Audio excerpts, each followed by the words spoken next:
Hello and namaste, my beautiful friends. I'm Jill Loftus of Nuit Astrology, and I'd like to welcome you to your planetary energy forecast for the week of December the 4th, 2023.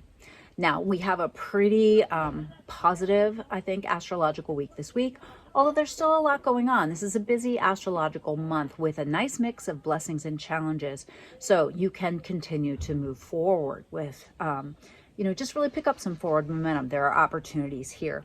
Now, remember, we are in the shadow zone of Mercury, which means we're kind of in that area where Mercury will still come back and traverse on its retrograde path. So, there might be some confusion, some issues with technology. Make sure there's clarity. If you have this little nagging feeling that someone didn't understand, or maybe you didn't send that email, or maybe they didn't get your email, go ahead and follow up with it. Mercury retrograde just requires a little bit of patience. Now, as we begin the week, we also have an interesting, we're still in the vibe of Venus in a square as it was finishing up through Libra, finishing up that square, that clash energy with Pluto. And as she steps into the sign of Scorpio, right, completely different vibe, right? She's in Libra, she's more balanced, it's her sign, right? She loves to be there. Venus in Scorpio, she has a little bit more of a desire nature. She can be a little bit more stealth. She just, she has a little less tolerance for the fluffy social stuff. She wants what she wants, and she wants to know the truth, right? There's a beautiful depth to Venus in Scorpio. And as she leaves that clash energy with Pluto, the other beautiful thing is that she begins to flow with Saturn in Pisces, right? They're both water signs, and so they flow beautifully. There's a trine blessing. Now, it doesn't perfect until the midweek, but because Saturn is around, you actually might feel it actually more at the end of the week. So you still might be in that little power struggle vibe as we start the week, but really pay attention and try to take advantage of that beautiful connection between Venus and Saturn. Now, as we move into the week, I also want to highlight on Monday that there's a beautiful grand trine in the sky while the moon is in Virgo. So moon is in this, earthy kind of analytical Virgo, sending beautiful energy to Jupiter in Taurus and sending beautiful energy over to Mercury in Capricorn.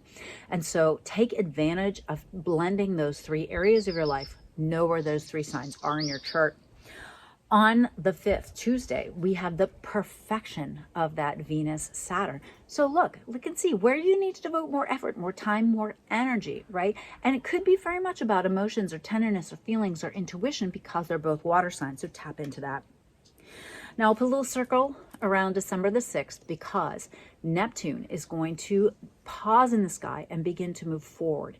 So in the retrograde motion, right, when the planet stops and kind of makes that imprint at that specific degree, it really is kind of a moment in time. And it has a certain reverberation, right? And so you'll want to pay attention. What's going on in late Pisces for you? Neptune, in its most positive and beautiful and inspired energy, is inspiration, spirituality, right? The cosmos, connection. But the shadow of Neptune is delusion, confusion, wanting to blot everything out so you don't feel it. I really think I've been thinking about this a lot, about how the more low vibration of Neptune and Pisces has been expressed, at least in our culture. You can really see it everywhere, and how what a difficult transit it frankly has been. And so there could be some news around that, but really there's a lot of with the Venus in Scorpio, with Saturn in Pisces, with Neptune in Pisces, there's a lot of emotionality on the table here, but there's also a lot of practicality coming through as well with Mercury and Capricorn. So look and see what you can do with that. I do want to note on the 6th, we do have a pretty long moon void. It's in the morning, 8:50 a.m. Eastern until 11:35 a.m. Eastern. Adjust for your time zone, but that's a floaty time. Things don't stick. So not a time to make a big decision, sign a contract, do important things. Great for artistic vision, great for inspiration or meditation. On the 7th, we begin to get that exact flow of Mercury and Jupiter. So Mercury in Capricorn, analytical, in charge, right? It's disciplined. Flowing with Jupiter in Taurus, sensual, physical, earthy, relating to resources, food, banking. It's a beautiful energy, and it's going to be in flow until December 15th. So take advantage of that. Know where those two areas of life are for you and work those areas of life. Think about things, contemplate things, have conversations about things, be mercurial. But with that Jupiter, don't be overly optimistic. Don't be, yeah, sure, it's going to work out. Practicality, earthly practicality. All right. On the 8th, we have another moon void in the evening for the East Coast, 8:05 p.m. to 10:35 p.m. Eastern. Adjust for your time zone. Again, a time that you cannot really make things stick. Not that it's not positive, right? You can still take advantage of that energy, right? It's just all understanding how to manage it. Another thing to note is that Venus, as she moves through Scorpio, is now beginning to pick up an opposition, that tug of war with Jupiter in Taurus. So they're both the benefics, right? They're the blessing planets, right?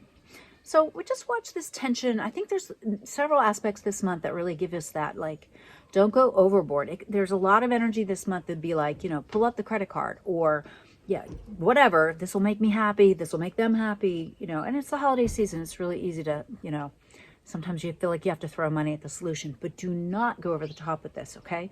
Do not overspend. Really keep things practical and grounded. Move to that earthly Taurus energy that Jupiter is embracing at the moment. All right. As we finish the week on the 10th, we have a deeply emotional day. The moon is in Scorpio, which is going to amplify everything, and it's going to stand across from Uranus in Taurus. So again, a little bit of erratic nature, but it is sending beautiful trine energy to Neptune as it begins to move forward in the sky. And so I feel like this is definitely a day to look for the practical inspiration, to try to balance that, right, esoteric and reality, right, which is what we're meant to do here. It's what we're supposed to do, right? We're human beings or spiritual beings having a human experience, and we have to synthesize those two things. Keep in mind, at the same time, we are picking up some beautiful energy between the Sun and Chiron, which is helpful for healing. So those of us who are open to and working actively to heal ourselves, our lineages, we are being supported this week. And then we still have the lovely Mercury, Jupiter. So just watch out for that. Jupiter opposition to Venus towards the end of the week. All right, well, I hope you found this useful and helpful. If you did, please like it and share the video. It does help the channel to grow. I do have a special that I'm running right now. If you purchase just in the next week or two, an 1.5-hour gift certificate, and you can even buy it for yourself, I'm sending you a free short overview of the astrology of 2024 for you personally. And so you could buy the gift certificate for a friend and receive the overview for yourself, or you can buy the gift certificate so that you can get a reading sometime next year and still get your 2024 overview. So that is available if you go down through the consultations on my website. All right, let's check out the tarot and see what the Isis Tarot spread has to say about this week. Hello, my beautiful friends, and welcome to your Isis Lotus Tarot spread for the week of December the 4th, 2023.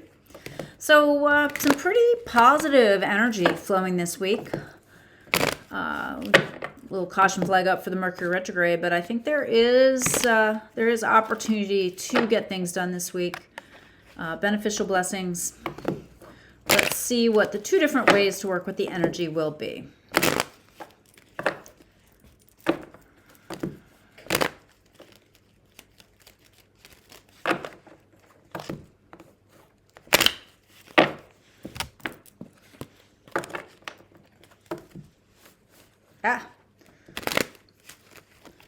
I always use this silk scarf to try to protect the cards so they don't soak up energy. Some days it is more accommodating. It likes a rug. Okay.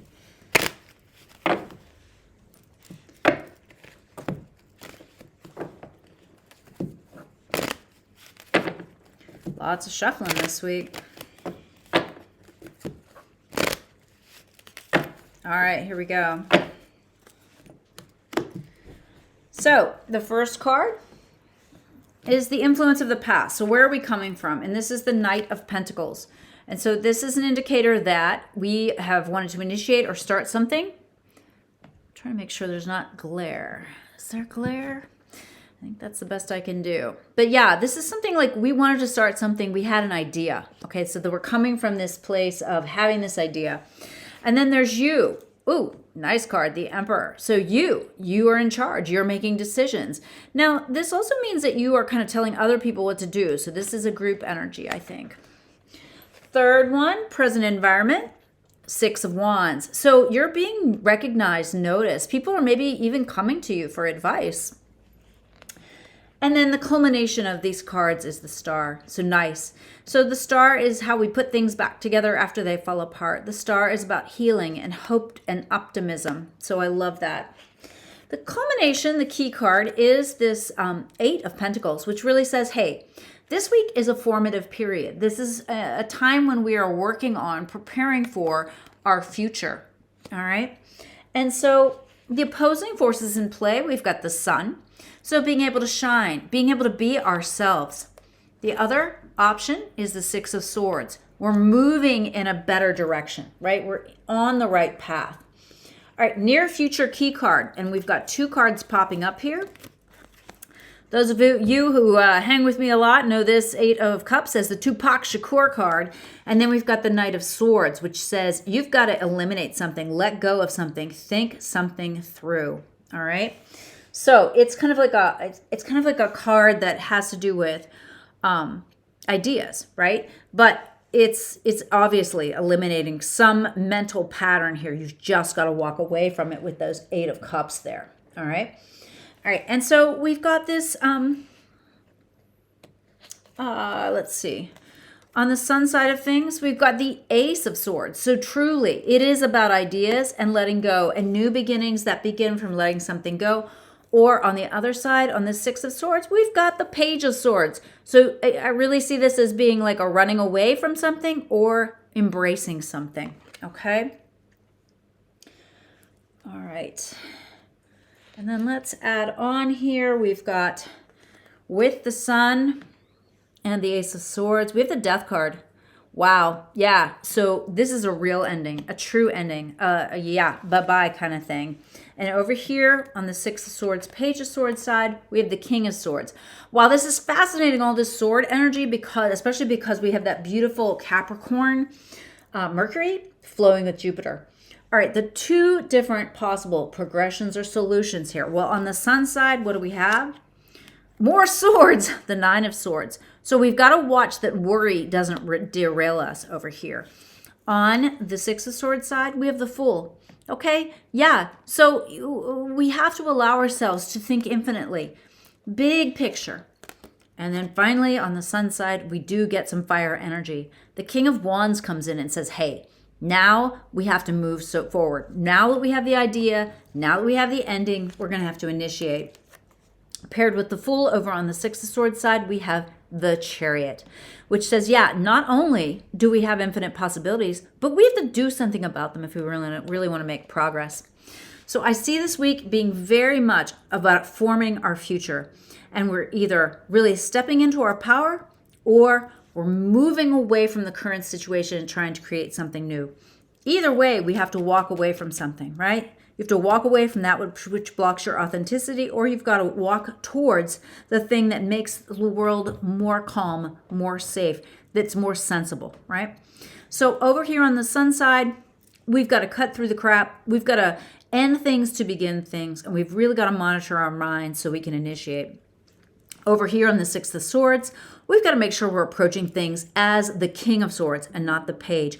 We have to be mature. We have to be intelligent, right? And then through that maturity, through letting go of things, right, that are no longer needed, through stepping up into our power, we embrace the energy of the Fool where we know anything is possible, but yet we have to do something about it. You can't just hang out. So we finish with both initiating kinds of energy, King of Wands on this side and the Chariot on this side.